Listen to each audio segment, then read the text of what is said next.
உருவில் காட்டப்பட்டுள்ளவாறு ஒரு மிகவும் ஒடுக்கமான குழாயின் முனையில் ஆரை உடைய ஒரு சவர்க்கார குமிழி ஆக்கப்பட்டது. பின்னர் குமிழியின் ஆரையை 2Rற்கு அதிகரிக்கச் செய்வதற்கு மேலும் வழி சமவெப்ப முறையாக குமிழியினுள் ஊதப்பட்டது.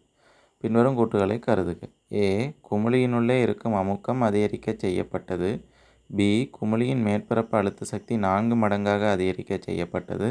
C. குமிழியின் கனவளவு 4 மடங்காக அதிகரிக்கச் செய்யப்பட்டது. இந்த கேள்வியில் ஆரையுள்ள ஒரு வட்ட குமிழி ஆக்கப்படுதாம். இதை 2R ஆரையுள்ள குமிழியாக மாற்றுறாங்களாம். இதன் போது ABC என்று 3 கூட்டு தந்திருக்கிறாங்க. அதில் எதுவை சரி என்று கேட்டிருக்கிறாங்க. இப்போ ஏ கூற்றை பார்ப்போம். குமிழியினுள்ளே இருக்கும் அமுக்கம் அதிகரிக்க செய்யப்பட்டது. குமிழியின் மேற்பரப்பு அழுத்த சக்தி 4 மடங்காக அதிகரிக்க செய்யப்பட்டது. குமிழியின் கனவளவு 4 மடங்காக அதிகரிக்க செய்யப்பட்டது. முதல்ல ஏ கூற்றை பார்த்தோம்னா ஏயில் குமிழியின் அமுக்கம் அதிகரிக்க செய்யப்பட்டது என்று தந்திருக்காங்க. இது சமவெப்ப செயல்முறை. அப்போ T மாறிலி. எனவே போயிலின் விதிப்படி எங்களுக்கு தெரியும் P நேர்வீசு அமுக்கம் கனவளவுக்கு நேர்மாறு விகித சமம். அப்போ இங்கே கனவளவு கூடுது. கனவளவு 6 ஆரையிலேருந்து 2 ஆரைக்கு கூடுது.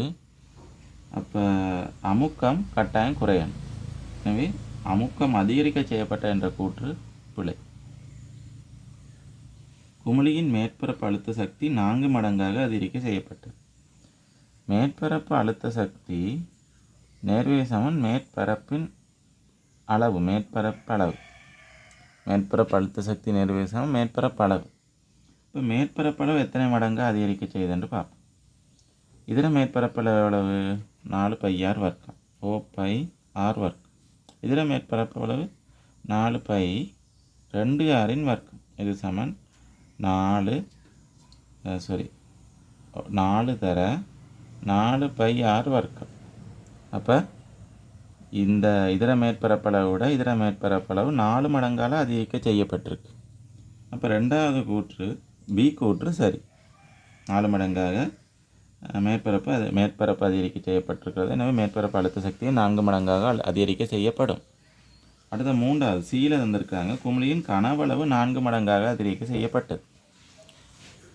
அப்போ கனவளவுக்கான என்ன சமன்பாடு? 4/3 πr கனமீது. இதில் 4/3 π2Rன் கனம். இது சமன் 8 தர 4/3 πr கனம். அப்போ இந்த கனவளவை விட இந்த கனவளவு 8 மடங்கால் கூடியிருக்கு. அவங்க சொல்லியிருக்கிறாங்க 4 மடங்காக கனவளவு கூடுதாமன்ட்டு. அப்போ கனவளவு 4 மடங்காக கூடுதுன்றது பிழை. 8 மடங்காக கூடுது. எனவே சி என்றதும் பிழை. எனவே ஏ பிழை, பி சரி, சி பிழை. எனவே பி மாத்திரம் உண்மை. ஆன்சர் 2. என்னுடைய விளக்கங்கள் உங்களுக்கு திருப்திகரமாக இருந்ததுண்டா இந்த வீடியோவை சப்ஸ்கிரைப் பண்ணி, லைக் பண்ணி, ஷேர் பண்ணி ஒரு சப்போர்ட் பண்ணுங்கள். வீடியோவில் எதுவும் குறை நிறைகள் இருந்ததுண்டா கமெண்ட்டில் மறக்காமல் தெரிவிங்க.